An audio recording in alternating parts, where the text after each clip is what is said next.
அம்மையே உனக்கு என்ன வேணும் அப்படின்னு சொல்லி சிவபெருமான் கேட்டிருக்காரு.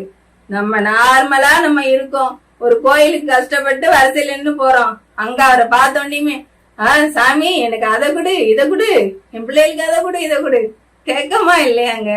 கேட்கதானே செய்யறோம். நம்ம கேட்க வேண்டிய தேவையே இல்லைங்க. அவருக்கு தெரியும் நமக்கு எப்போ எதை எப்படி கொடுக்கணுங்க தெரியும். கட்டாயமா கொடுப்பாரு. ஆனா அந்த அம்மா என்ன கேட்டிருக்காங்க தெரியுமா? யாரு?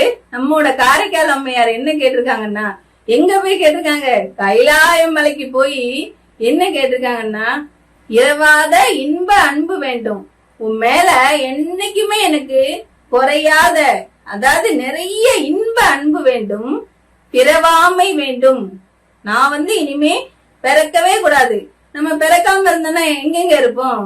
சிவன் திருவடியில தானங்க இருப்போம். அப்போ பிறவாமை வேண்டும், மீண்டும் பிறப்புண்டேல் உன்னை என்றும் மறவாமை வேண்டும் சொல்லியிருக்காரு.